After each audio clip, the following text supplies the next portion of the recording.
नमस्कार दोस्तों, आप सभी को आपका अपना यूट्यूब चैनल टॉपर्स ऑफिसर तक में स्वागत है। आज आप लोग के लिए केमिस्ट्री का फर्स्ट लेसन का 20 वीवीआई ऑब्जेक्टिव क्वेश्चन लाए हैं, जो बिहार बोर्ड 2026 में यहाँ से क्वेश्चन पूछेगा।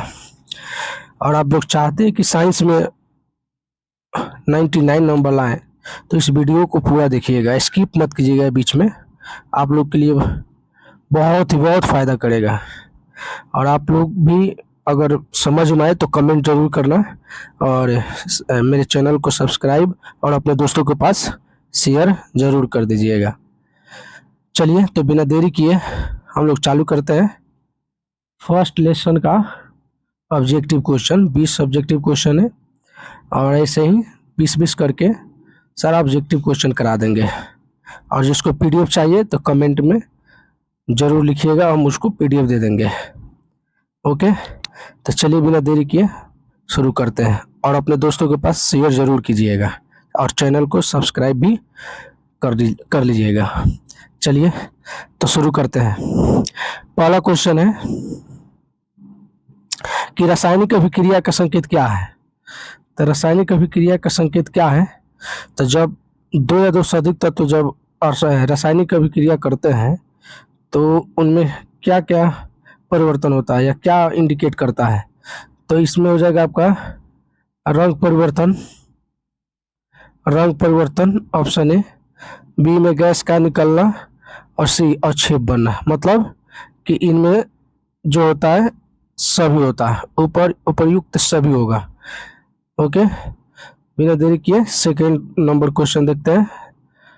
इसमें है कि मैग्नीशियम और ऑक्सीजन जब अभिक्रिया करता है तो मैग्नीशियम ऑक्साइड बनता है। किस प्रकार की अभिक्रिया है, तो यह अभिक्रिया होगा संयोजन अभिक्रिया। संयोजन अभिक्रिया क्या है कि जब दो या दो से अधिक तत्व आपस में अभिक्रिया कर सिर्फ एक नए यौगिक का निर्माण करते हैं, तो उसे हम लोग कहते हैं संयोजन अभिक्रिया।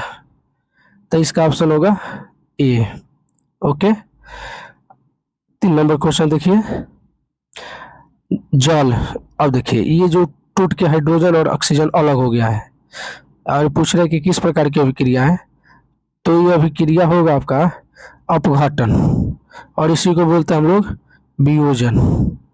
अपघटन या वियोजन, जब कोई एक यौगिक दो या दो से अधिक भाग में टूटता है, तो इस अभिक्रिया को हम लोग अपघटन या वियोजन अभिक्रिया कहते हैं। जैसे देखिए जल है, तो जल टूटा है हाइड्रोजन और ऑक्सीजन में, इसलिए हम इसको अपघटन कहेंगे या वियोजन कहेंगे, मतलब टूट गया है दो भाग में।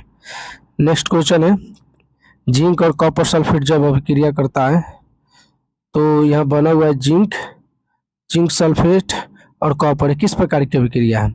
तो देखिए ये अभिक्रिया होगा विस्थापन, या इसी को कहते हैं एकल विस्थापन। तो इसका अर्थ हुआ ना कि जस्ता जो है कॉपर से अधिक अभिक्रियाशील है, और इस कारण से जस्ता जो है कॉपर को हटा के उसका जगह ग्रहण कर लिया है। मतलब इसमें क्या होता है कि जब कोई तत्व दूसरे तत्वों को हटा के उसका स्थान खुद ग्रहण कर लेता है, तो इस तरह की अभिक्रिया को हम लोग विस्थापन अभिक्रिया या एकल विस्थापन अभिक्रिया कहते हैं। और इसमें जो जास्ता है कॉपर से अधिक अभिक्रियाशील है, इस कारण से इसको हटा के उसका स्थान ग्रहण कर लिया है, तो ये होगा विस्थापन अभिक्रिया, या इसी को हम लोग कहते हैं एकल विस्थापन अभिक्रिया। नेक्स्ट क्वेश्चन, श्वसन किस प्रकार की अभिक्रिया है। तो श्वसन होगा आपका ऊष्मक्षेपी अभिक्रिया। इसमें होता है ऊर्जा निकलता है, ऐसा अभिक्रिया जिसमें ऊर्जा बाहर निकले, तो उससे हम लोग ऊष्मक्षेपी अभिक्रिया कहते हैं। और श्वसन किस प्रकार की अभिक्रिया है, तो ऊष्मक्षेपी अभिक्रिया है। प्रकाश संश्लेषण किस प्रकार की अभिक्रिया है, तो ये होगा आपका ऊष्माशोषी। ऊष्मा का अवशोषण होता है, जब किसी रासायनिक अभिक्रिया में जब ऊष्मा का अवशोषण हो तो उसे हम लोग ऊष्माशोषी अभिक्रिया कहते हैं। तो इसमें ऊष्मा का अवशोषण हो रहा है। अगला क्वेश्चन है, ऑक्सीकरण में क्या होता है। देखिए ऑक्सीकरण में क्या होता है कि ऑक्सीजन का योग, हाइड्रोजन का त्याग, इलेक्ट्रॉन का त्याग, मतलब इनमें होता है सभी। तो ऑक्सीकरण क्या है, तो याद रखेंगे ऑक्सीकरण में कि जब किसी तत्व से ऑक्सीजन आके जुड़ता है, हाइड्रोजन जुड़ता है, इलेक्ट्रॉन का त्याग होता है, हाइड्रोजन का त्याग और ऑक्सीजन आके जुड़ता है। तो जब किसी तत्व से ऑक्सीजन आके जुटेगा और हाइड्रोजन का त्याग होगा, इलेक्ट्रॉन का त्याग होगा, तो हम लोग उससे ऑक्सीकरण अभिक्रिया कहते हैं। तो ऑप्शन डी। अपचयन में क्या होता है? तो अपचयन में होता है ऑक्सीजन का त्याग, हाइड्रोजन का योग, इलेक्ट्रॉन का ग्रहण। इस आंसर हो जाएगा सभी। देखिए, एक था क्या ऑक्सीकरण, एक है अपचयन। तो ऑक्सीकरण में याद रखेंगे कि ऑक्सीजन आके जुड़ता है और हाइड्रोजन जो है बाहर निकलता है, मतलब इसका वियोग होता है। तो उसे हम लोग कहते हैं रासायनिक अभिक्रिया। रासायनिक अभिक्रिया सॉरी ऑक्सीकरण कहते हैं, ऑक्सीकरण ऑक्सीकरण।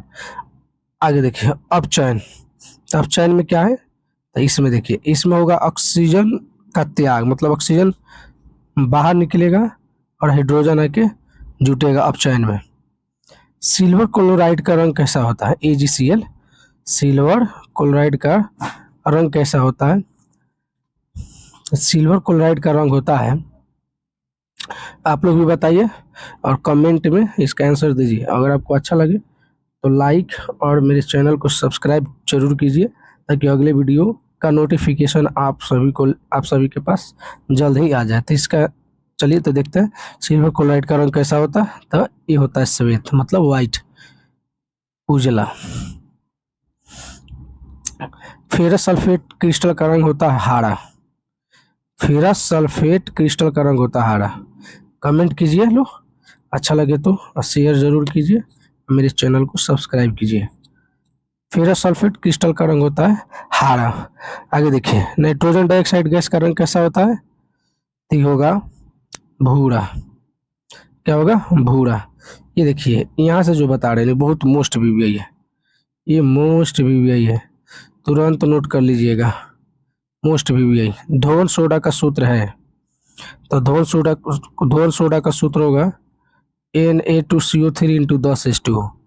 Na2CO3 into 10H2O। ओके, याद रखना।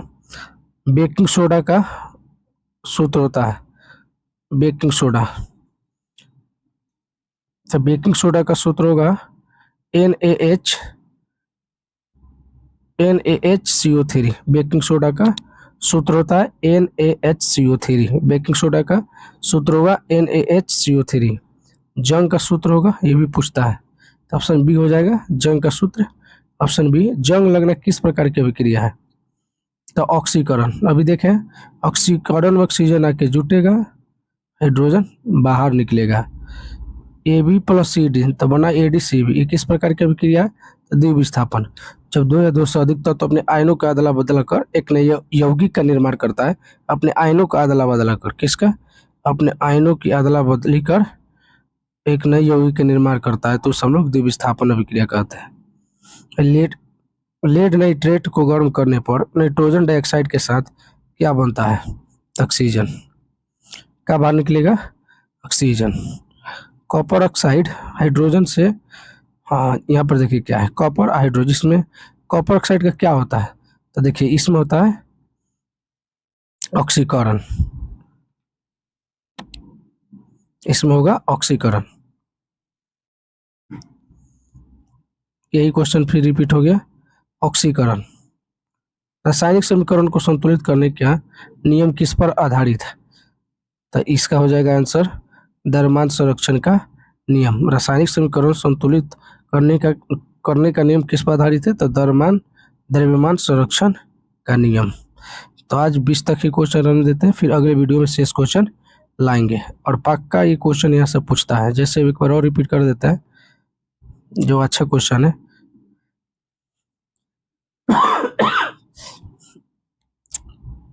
बेकिंग सोडा का सूत्र ये पूछता है। इसके बाद धवल सोडा का सूत्र ये पूछता है, याद रखिएगा। और फिर जंग लगना किस प्रकार की अभिक्रिया है? Lead nitrate. इस सब एक बार देख लीजिए। तो आज के लिए इतना ही रन देता है। जय हिंद, थैंक यू। फिर मिलते हैं अगले वीडियो।